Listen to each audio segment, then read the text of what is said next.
ka idan gawa kai ne waliyinta kuma ga liman to shi ya kamata ya mata sallah.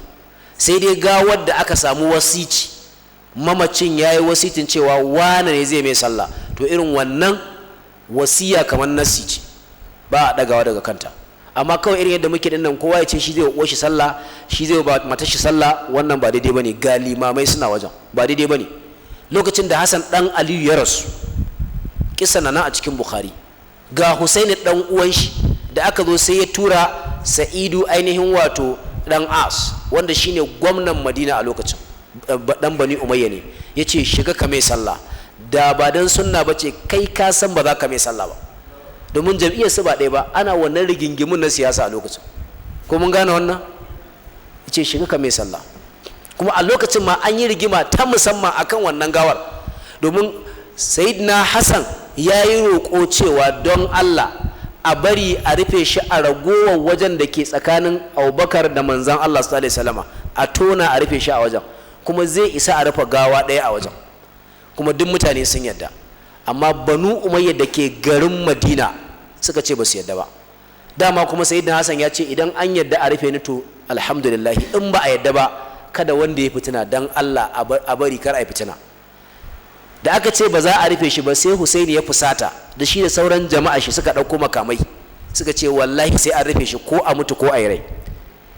Su ma waɗancan suka ɗauko makamai sai Abu Hurairah ya ce musu haba jama'a mutumin nan fa da ya bada wasicin nan ya ce in ba a yadda ba ku yi haƙuri me na tashin hankali ku yi haƙuri a kai shi baki o aje a rufe shi. Sai suka ji wannan nasihar to bayan fa an gama wannan nasihar ne sun ji aka je aka mishi kabarin a baki'a aka zo sallar sannan wannan waƙiya ta faru. Idan mu ne ya za a yi ai ba zai yi ba ko ba zai yi ba. To ya kamata kuma shugabannin ƙungiyoyi su gane su ba limamai ba ne in ba a inda suke limanci ba. Idan aka ce liman ana nufin limamin anguwa ko gari.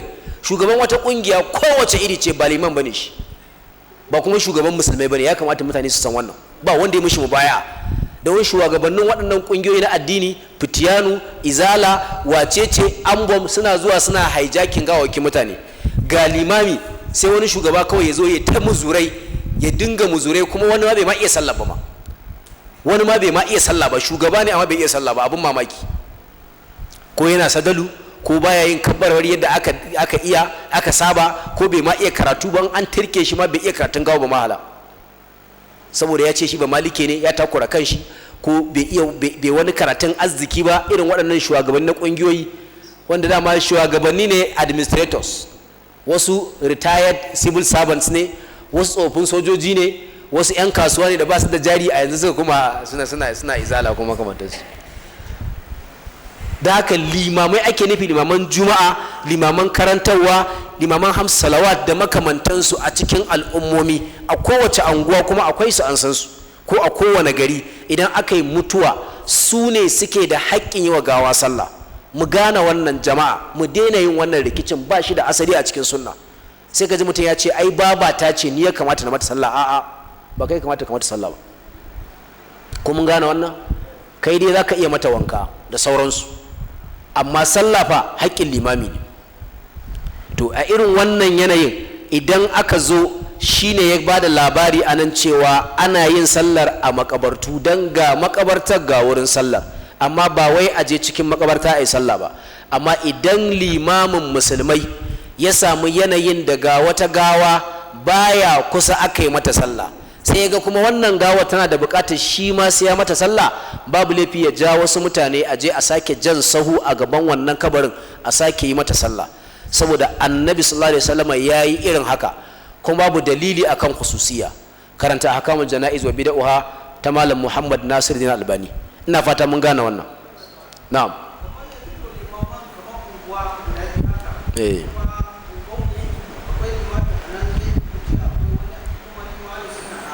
A yankin Cikaji ko Daurawa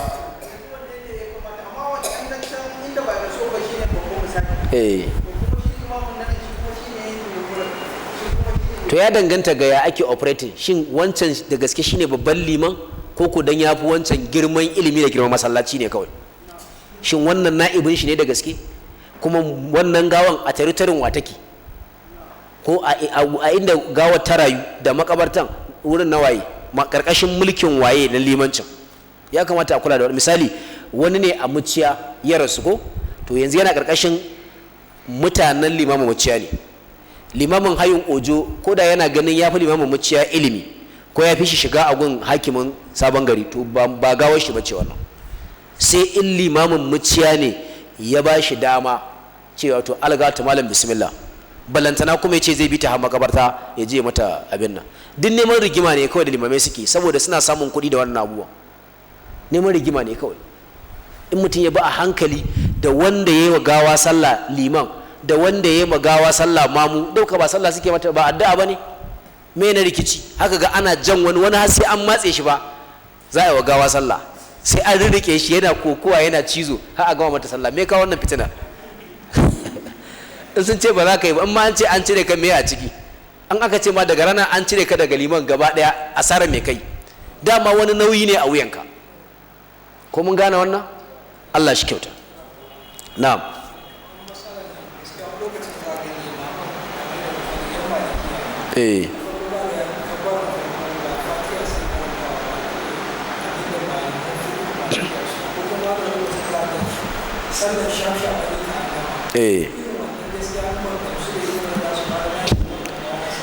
to ba su ne limaman ku ba kenan dama sallar da kuke bin su ta yau da kullun irin wannan suke wanda ba ta da kyau kuke bin su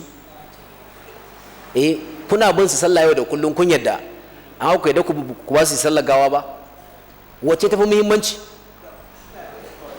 ta yau da kullun in dai har sallar su ta inganta yau da kullun kuma kuna bin su to shikenan amma in sallar su bata inganta ba to ya aka kuke bin su dama tun farko sai da masallar ku daban da tasu mutane ba su tuna wannan ne akwai fitintunu da mutane suke tada su unnecessarily ba bukata sai ka tada su aslan ya zama dama da kuka tashi zaben limami kun bi ka'ida wajen zaben limamin ku aqra'ukum likitabillahi wanda ya san addini ya san abin da yake to ana sa ran ya zama ya san waɗannan ka'idojin idan kuma sallar shi ta zama ta inganta a sallar da yake muku amma ta yiwu akwai wasu abubuwan da yake da kusuri ku kuna ganin ya kamata a wuce nan ko to za ku yi haƙuri da shi ne har Allah ya kawo muku ƙarshen shi ba za ku ce sai kun cire shi a yi fitina ba ba za ku ce haka ba ya saba wa manhajin ahlus sunna to a irin haka kuma idan an yi mutuwa ba za a ce to tunda dai wannan limamin yana da wani naƙasu yanzu gawa ce lahira za ta je ka ai wasa ba ai kowa ba za shi lahira kuma sallar da kake yau da kullun ta fi maka muhimmanci fiye da sallar da za a yi maka in ka mutu ita za ta kai ka tsira yes za mu zo mu ji hadisi da aka zo za a yi kabari manzo Allah ya ce a cikin sunan na al-Imam al-Baihaqi manzo Allah ya ce ku gyara kabarin nan da kyau a yi shi da kyau duk da yake yin shi da kyau ba yi da wani amfani ga mamacin yin kabari da kyau manzo Allah ya umarni a yi kabari a yi shi da kyau a gyara shi ko amma kuma ya ce ba yi da wani amfani ga mamacin ba zai kara mashi aikin lada ba ba zai sa gafarta mai zanubai ba amma saboda ka'ida ita ce duk abin da musulmi zai yi ana so yi shi da jauda har manzo Allah yake faɗa wani hadisi cewa idan da za a hura ƙaho kafin a gama hurawa kana da wata zangarniyar dabino ko ka dasa ta kafin a ƙarasa hura ƙahon kakka ce lokaci ya ƙure ma'ana babu wani abu da musulmi zai yi ya ce bari a yi shi shaf babu tsari ba a yin wannan kuma ana so ya zama da jauda ne duk da wannan jauda ba ta da amfani ga mamacin to haka sallar gawa da za a mishi ba ta kai amfanin sallolin da ya yi da yake raye a bayan wannan limamin ba in ya yarda da limamin yana bin shi sallah shi kenan a bashi ya mai wani abu irin wannan shine galibi ma da yan uwa ko iyaye yan ɗariƙa wasu ma yan shi'a sanda suke raye ba su yarda da mu ba sa yin irin addinin mu amma wayin sun mutu sai mu je mu ruwa mai tsaki mu ce sai mu musu sallah wannan ma shirme ne ka bar yan uwan shi da suke addini irin su mai sallah su yarda da su sai ga mutum yana da wani wa ko kani ko uban shi ko makamancin haka dan shi'a ne ko dan dariƙa ne wani ma dan kalakata ne amma ya mutu ka zo ana ta rigima da kai wai sai ka mai sallah ko ka mishi ba ta mai amfani ba karanta kissar ainihin dan salulu ta yi shi ka ishara manzon Allah sallallahu alaihi wasallam ne da kanshi ba yace bare wa wannan bawan sallah su Umar suna rike shi atusalli alaihi wa huwa munafiq yace akhir anni ya Umar. Masu riwaya suka ce ana idar da sallar kafin a gama jana'iza aka saukar da ayoyin wala tusalli ala ahadin minhum mata abadan wala taqum ala qabri, haka Allah ya ce mishi, kuma sallar bata mishi amfanin ba. Daga nan kuma manzo Allah bai sake irin haka ba. Dan haka na daga cikin tasgaran da muke saka mu shine wani ya mutu mun san irin addinin shi amma saboda alaƙar jini ko kasuwanci ko zamantakewa ko surkutaka mu je mai ruwa mai tsaki akan gawar shi. Su kuma asalin wanda suke waliyan gawan masu irin addinin gawan su ga cewa an musu shigege wa hukka lahum zalika, suna da yancin su ga cewa kun musu shigi, dan idan gawa ta ahlus sunna ne ba ma sa zuwa su. Kai in suka san ma suna da da ahlus sunna ya rasu, masu hankalin ciki za su nemi ku su ce ga dan uwanku.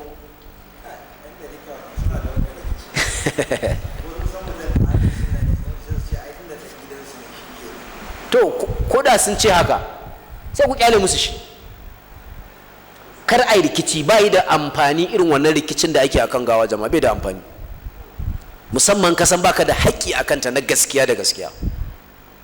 Kawai kai wani mai bin wato abin nan ne ala hamishil jinaza ne, kana gefe ne ka zo ana rikici da kai, gaskiya bai da wani alfanu. Kamar da kaga misali Abu Huraira gashi yayin nasiha akan kada ai rikici, kuma haka sahabbai suka rayu akan wannan salama dangane da gawawaki, dan ba yanayi ne da za a zo ana faɗa ba. Allah ya samu dace.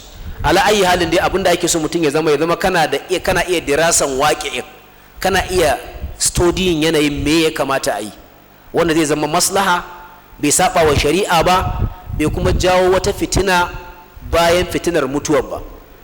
Kullum ka zama kana da wannan dirasar, kana da wannan tunanin me abin da za a yi dace da shari'a, me abin da za a yi ya zama akwai maslaha a cikin shi babu mafsada, me abin da za a yi kuma ba zai jawo wata fitina bayan fitinar da ake ciki ta mutuwa ba.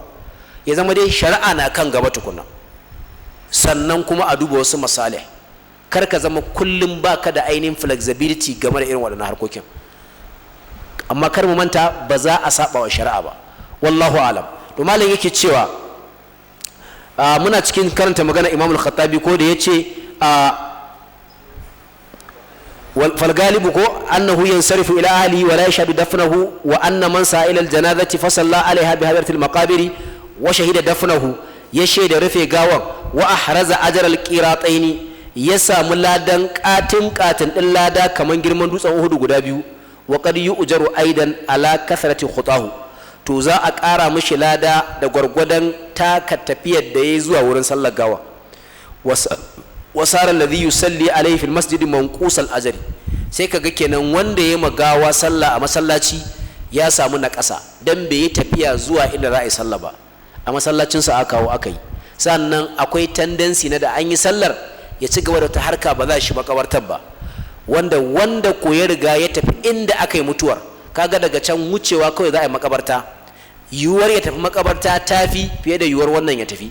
To shine abin da hadisin yake nufi, in ji al-Imam al-Khattabi, wa bil idafa ila man yusalli alaihi kharij al-masjid.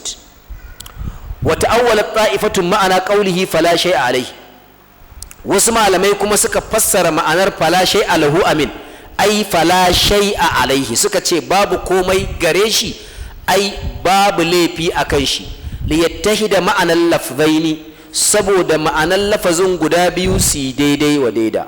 Wala ya tanaqabani, kada a samu tanaqudi tsakanin lafazin hadisin guda biyu, kama qala ta'ala, kamar yadda Allah yake cewa wa in asa'atun falaha ay fa alaiha fa hadhihi turqun nasi fi hadaini alhadithaini. Malam yace kaji yadda malamai suka fassara hadisan nan guda biyu. Was-sawabu ma zakarnahu awwalan, amma dai abin da yake daidai shine abin da muka ambata tun farko. Mene kenan? Wa anna sunnatahu wa hadiyahu salatu alal jinazati kharij al masjid illa li udhrin, cewa tafarkin manzon Allah sallallahu alaihi wasallam da sunnarsa yi wa gawa sallah a wajen masallaci sai in akwai uzuri. wa kilal amrayn jaizun, duka guda biyun ya halasta. Wal afdalu, amma abin da yafi as-salatu alaiha kharij al masjid, yi mata sallah a wajen masallaci, domin shine abin da manzon Allah ya dimanci. Wallahu a'lam, Allah ya fi sanin daidai. Jama'a kun ji wannan gaba sai malam yace faslun ga wata gaba wa kana min hadihi sallallahu alaihi wasallama tasjiyatul mayyit idha mata na daga cikin tafarkin manzon Allah sallallahu alaihi wasallama lullube mamaci idan ya mutu. Idan mutum ya mutu yana gawa, kafin a zo a fara wankan gawa da sauransu sai a samu wani abin lullubewa, bargo ko mayafi ko tabarma sai a rufe shi, kar a bar shi a buɗe. Wannan abin da aka rufe shi bai zama najasa ba jama'a, bai zama abin da za a yi sadaka da shi dole ko a wurgar ba. Bayan an gama za a yi amfani da shi. Hatta da kayan da ke jikin mamaci kar mu manta ragowan kayan magada ne, da kan an iya cirewa za a wanke a sa su cikin lissafi. Amma idan gawa ta samu matsalar da ba za a iya cire kayan ba, kamar wanda ya hatsari ko kuma kayan sun lalace ba za su amfana ba, a garin wannan mutuwa ta cikin hatsarin mota sun yi daga-daga ko jini ya bata su, babu laifi a ainihin watsar. Da haka ba daidai ba ne abinda mutane suka ɗauka kawai wai a kama gawa kawai a yanka sutura, sai in an rasa da za a cire, domin wannan yankawa yanzu barna ce ga dukiyar magada. Mu gane wannan, babu shari'a da ce kawai dole sai dai a yanka. Don haka ake yanzu kawai sai a samu almakashi kawai da sai abu a farke a lalata, sai in da consent ɗinsu don zai fi sauƙi. Misali suna kusa ko wani wakilinsu, to za mu yanka wannan suturar da ke jikin shi, me kuke gani, babu matsala sai a yanka. Amma ɗauka cewa haka ne addini, kuskure ne jama'a. Farko za a samu wani mayafi sai a lullube, kuma za a kwantar da mamaci ya zama yana kwance irin kwance da zai a kabarinsa in zai yiwu. In ba zai yiwu ba babu laifi a kwantar da shi a rigingine idan haka ne ya sawwaka. Amma daga cikin abin da aka hana, kwantar da gawa ya zama tana kwance akan fuskar ta da ciki, wannan an hana, domin wannan kwanciya ce irin ta 'yan wuta, Allah ya tsare. Sai malam ya ci gaba da cewa wa taghmidu ainihi, sannan kuma manzon Allah sallallahu alaihi wasallam a cikin tafarkinsa da sunnarsa yakan sanya hannu ko ya sa a sanya hannu a rufe idan mamacin, sai a kama ainihin wato fata idan sai a danna ta rufe idan, domin a cikin sunna ya tabbata cewa sa'ad da mumini ke mutuwa Allah yana nuna masa mala'iku suna tafiya da ainihin ransa zuwa sama, da haka sai ya bi su da kallo, haka bayan ya mutu sai a tarar idanun suna kallon sama. Allah ya sa mu cika da imani. wa taghtiyatu wajhihi wa badnihi, sannan sai a lullube fuskar da jikin. wa kana rubama yuqabbilu al-mayyita kama qabbala Uthman ibn Mad'un wa baka. wani lokaci manzon Allah sallallahu alaihi wa alihi wasallama yakan sumbanci gawa a fuska kamar yadda ya sumbanci dan uwansa na shan nono shine Uthman dan Mad'un, kuma har yayi kuka. al-Imam Abu Dawuda da Tirmidhi da Ibn Majah sun fitar da hadisi akan haka, hadisi ne ingantacce daga sahabi Mu'azu dan Rabi'a. wa kadhalika as-Siddiq akabba alaihi faqabbalahu ba'da mautihi sallallahu alaihi wa alihi wasallama. hakanan sayyidina Abubakar as-Siddiq Allah ya kara masa yadda ya kishingida ya rufe kanshi akan manzon Allah sallallahu alaihi wasallama, ya sumbance shi bayan rasuwar manzon Allah sallallahu alaihi wa alihi wasallama. da haka babu laifi har yanzu zaka iya sumbantan gawa akan goshi ko kunci ko makamancin haka, ba tare da ya zama sunna wadda kowace gawa sai an yi mata ba. ina fata mun gane wannan, ko kuma kowa sai yayi ba. wa kana ya'muru bi ghasl al-mayyit, al-Imam al-Bukhari fitar da hadisi akan haka. manzon Allah yana umarni da a wanke gawa thalathan, wanki uku, au khamsan ko wanki biyar, au akthara ko fiye da biyar, bakwai ko kuma tara shine maximum, bi hasabi ma yarahu al-ghasil, gwargwadon abinda mai wankin gawa din ya ga dacewarsa. farko ya kamata a samu wanda zai wankin gawa ya zama ya iya, kuma wanda zai yi bisa amana. idan ya ce sai an biya shi kuɗi, malamai sun yi maganganu da dama a kai. karke dai abin da suka tabbatar shine za a iya ba shi kuɗi, amma ya sani cewa ba shi kuɗi ya fawwace mishi lada mai yawa kwarai. na daga cikin abin da ake so mai wankin gawa ya kula kuma shine ya rufa ma gawa asiri, kai ya je ya bada labarin wani abu da ya gani na kamanni a jikinta ko wani gaɓoɓi ko al'aurata ko makamancin haka. sannan duk wanda ba yi da aikin yi a wajen, kar a bashi ya shiga wurin da ake wankin gawa. ba a kiran 'yan kallo. duk wanda zai zama wajen ya zama yana yin wankin ne ko yana riƙewa ko yana miƙo wani, ko kuma malami ne da ke ishara da bayyana yadda za a yi abin a ilmanci. Duk wanda ba wannan ba ya fita. Sannan sai ya zama an juya gawar kamar yadda muka ambata, an kwantar da ita irin kwanciyar da ya kamata ta yi, sannan a cire mata suturu. Duk wannan za a yi ba tare da an bayyana al'aurar bane jama'a. Ya zama kuma an tanaji ruwa irin wanda mutumin da yake da rai zai iya wanka da shi a wannan yanayin. Lokacin sanyi a ɗumama, in lokacin da ba na sanyi bane a ɗumama shi gwargwadon hali, ko inda aka saba wanka da ruwan sanyi babu laifi. Sannan a nemi magarya. Magarya a nan wato garin ganyen magarya, ana amfani da shi ne a matsayin sabulu, ko kuma ɗanyen ganyen magarya wanda za a daka shi ya kumfa. Ko mun gano da ke jama'a? Sannan a nemi kafur wannan wanda ake dakawa, shi ma ana saka shi a cikin ruwa. Sannan a nemi turare isasshe. Ya kamata duk gida ya zama akwai irin waɗannan, don duk gidaje gawaki ne kawai a tsaye kafin su mutu. Amma abin mamaki ba a tanajin waɗannan, sai an mutu ake neman su, don ba a son mutuwa. Haka ɗan adam yake ko? Duk wannan sa da gaskiya wanda ake tanada da kuma isasshen likafani. Ya daga cikin sunna a samu likafani isasshe, lifafa guda 2 da kuma kwarjalle, ya zama fari ne kar, ba dole sai sabo ba, ba dole sai dan huntuwa ba, ba dole sai ihramin makka ba na aikin hajji. Duk abin da yake fari za a iya yi da shi. Ina fata mun gane wannan. Sa'an nan masu wankin ya zama za su fara ne da asalin wanka irin wanda ake yi ma mutum, wanda mutum yake idan ya samu janaba, ko wankan juma'a, ko wankan ainihin sallar idi da makamantansu. Za a kurkure mishi baki gwargwadon hali abin da zai yi, da wanke al'aurarsa ta hanyar sanya abu a hannu da lullubewa da makamantansu. Sannan a mishi wanka kamar yadda aka saba wankan janaba, shine ake yin na farko. Na biyu shine wanda za a yi wanka ta hanyar sanya ainihin wato ruwa isasshe da wannan magarya, in ba a samu ba da sabulu, abu a dirza kamar yadda mutum yake wanka na gayu, ko wanka da mutum yake ya dawo daga gareji, ko ya dawo daga aikin gini, ko ya dawo daga aikin ainihin noma ko makamancinsu. Wankan fita da datti, a wanke, a zuba ruwa, a wanke, a ɗauraye tas ko ina. Na uku shine wanda ake sanya turare. Za a zuba turare a cikin ruwan isasshe, a sanya turare, a sanya kafur ɗin nan da kakke, a sanya a ciki, a wanke. Wannan shine zai sa gawa ta yi ƙanshi, kuma shi ke hana ƙwari su bugawa, shi kafur ɗin. To idan aka yi waɗannan ukun aka ga sun isar, shi kenan. Idan aka ga ba su isar ba, sai a maimaita irin na 2 da irin na 3. Maimaita wankan sabulu da magarya, a sake maimaita wankan turare da kafur. In har yanzu ba su isa ba, 5 ana ganin har yanzu akwai sauran datti, sai a ƙara yin irinsu na 6 da na 7. Haka za a ƙara yi har zuwa na 8 da na 9. To daga nan ana fatan ko bakin kalangu ne ya kamata a ce yawon ko ya kamata a ce yanzu yawon, saboda kasan wani kirni ne baya wanka san da yake raye. To za a daɗe ana wanke shi bai yi abin nan ba, bai wanku ba. Kuma mun gane wannan?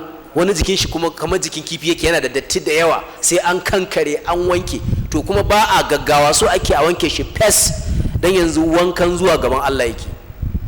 Ka kwatanta koda wanka ne kake na angwanci, ya kake yin shi na musamman ne ko? Duk wani wanka da za ka yi wani shiri na musamman, to wannan shirin ya fi shi. Haka ake yin wanka jama'a, wannan a takaice ne kwarai. Na'am, kace mene malam? Na'am.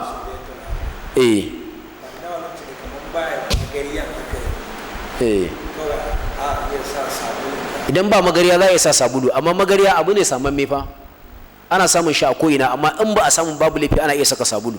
Sai a samu sabulu, abin da ya sawaka, sabulun salo ko sabulun sallaye ko soda ko wani iri, sai a saka. Wa alaikum salam.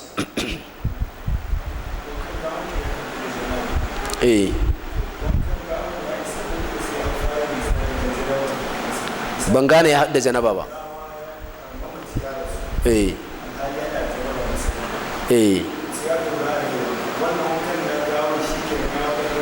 To ban san yadda aka yi gawa take da janaba ba.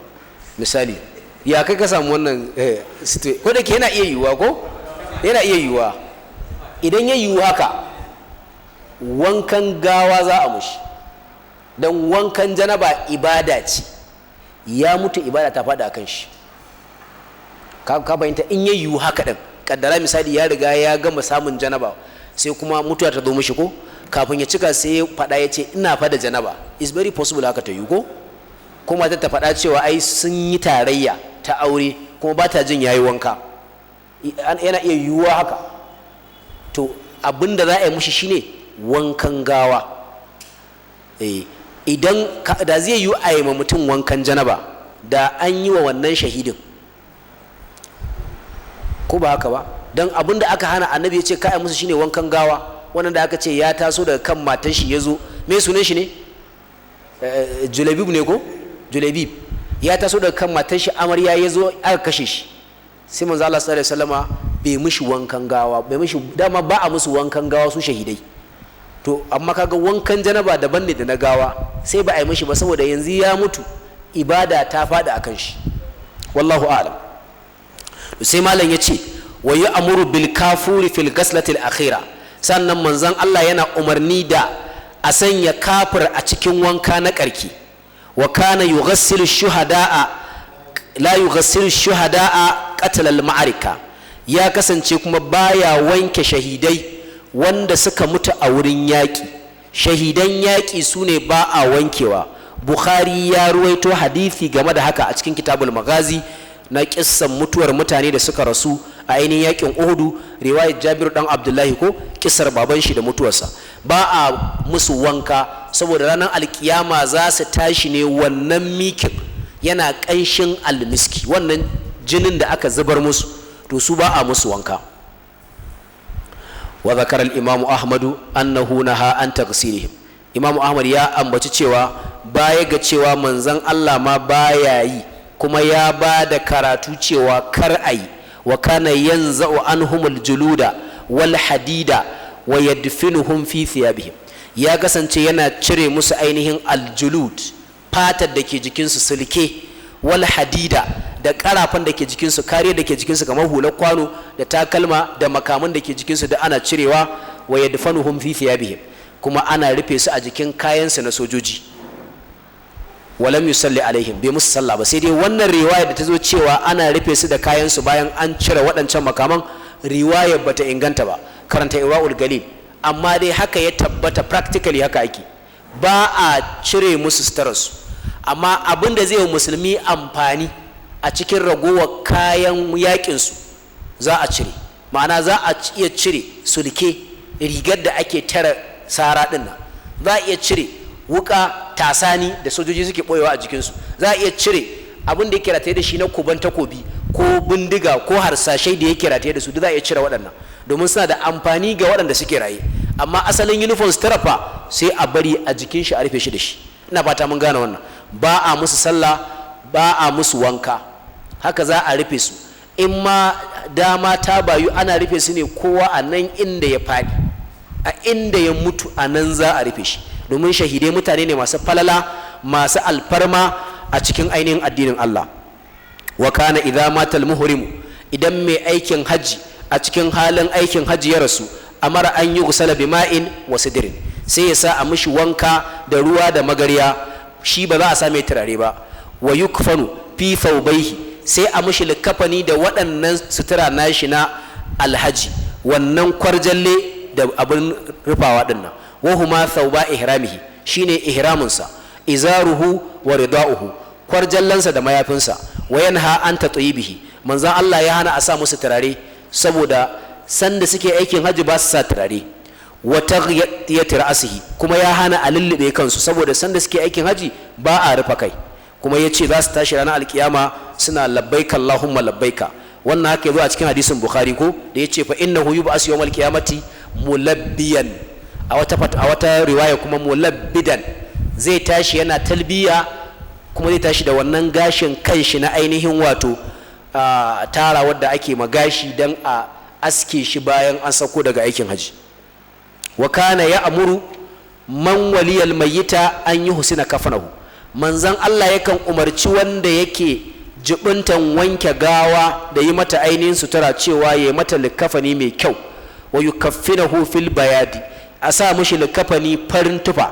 Wa yanha anil mughalati fil kafani, ya hana yin tsada, sanya abu mai tsada a wajen likafani. Kar a je a siyo sutura mai tsada a ce sai an samu wani boyel ko wata shadda mai tsada tsiya bayan ga fari na saki ko dan Madina ko dan China ko dan ina ne ko dan Huntuwa wanda za a iya affording ba tare da an yi asarar kuɗi ba. Kana idza qassara al-kafnu, ya kasance idan likafanin bai kai ba an sitir jami'il badini, ya zama likafanin ya gaza rufe dukkan jikin, ghattara asam, sai a rufe kai, wa ja'ala ala rijlaihi min al-ushbi, sai a samu ganye sai a lullube kafar. Wannan yana ishara ga kissar ainihin sahabi wato Mus'ab dan Umair ko wanda ya rasu babu likafanin da za a rufe shi, sai dai kawai rigar shi da ya mutu ya bari. In aka ja aka rufe kai sai kafa ta fito, in an rufe kafa sai kai ya fito. Sai manzo Allah ya ce ku rufe kam, sai ku sanya ainihin ganye ko wani abu sai a lullube kafar. To haka ake mutumin da likafanin shi bai isa a rufe shi gaba ɗaya ba. Za mu saurara anan kafin mu rufe zan mutane ishara cewa jama'a yan uwa su koma su nemi kasusuwan ahkamul jana'izi wa bid'ah waɗanda malam Albani Muhammad Awwal da ya kafa wannan makaranta Allah ya gafarta mishi ya karantar da littafin ahkamul jana'iz, da kuma jinaza shine na bidiyo din kenan, akwai jinaza na bidiyo da zaka samu karatuttuka da bayanai masu muhimmancin da kowa na bukatar su. Yan uwa ɗaliban ilimi kuma su nemi littafin ahkamul jana'iz na Albani su ƙara karantawa, ko ka dinga bin kasusuwan kana saurare kana kuma bin littafin, akwai ɗimbin ilimi a ciki. Sannan akwai ɗan uwa malam Shitu, yana daga cikin ƙwararru akan harkar jana'iza, an ka tambaya ka je ka tambaye shi, expert ne akan karatun jana'iza. Mun gane wannan da kyau jama'a. Haka za ka yi ta bi ka koyi waɗannan abubuwa ka iya su, ya kamata a ce kowa ya iya, don mutuwa dai za a yi maka ita kuma kai ma za ka mutu. Za ka so a ce ka yi magawarka sutura mai kyau, kuma kai ma in an mutu ka mutu a yi maka mai kyau. Da haka mu ci gaba da koyar da ɗalibanmu da iyalanmu da jama'armu yadda ake waɗannan abubuwa na ainihin gawawaki, saboda tsoron mutuwa ba ma so mu iya, saboda sai a ga kamar mutum yana fatan mutuwa ne. A mutuwa ko kai fata ko ba kai fata ba, innaka mayyitun wa innahum mayyitun, dole ce tunda aka haife ka riga an samu matsala sai ka mutu. Da haka kawai a shirya mata, shine a shirya mata irin waɗannan abubuwan, a same su a dinga ajewa a gidaje da masallatai, ya zama akwai kayan da za a yi wankan gawa a cikin masallatanmu da cibiyoyinmu, ya zama akwai wuraren wankan gawa a cikin anguwanninmu da garuruwanmu, ya zama akwai filayen da ake warewa in za a yi layout ko anguwa a ware fili na sallar gawa, kamar da ake ware fili na asibiti da police station da masallaci da wane ne da wane ne. Haka gawawaki ma yana daga cikin maddiya, materialism. Ka shiga gari, katon gari, ka gama yawo gaba daya babu makabarta. Gari irin Abuja Central Area za ka gama yawo ba za ka ga makabarta ba, saboda ba a shirya wa mutuwa ba a garin gaba daya. Shi sa duk wanda ya mutu sai dai a kawo shi ƙauyensu, ko kuma a tafi da shi can diye ko yanya, can ne ake mutuwa. Amma cikin Central Area babu inda ake mutuwa. Ko mun gane wannan? Akwai makabartun fa, amma an cinye filayen ne.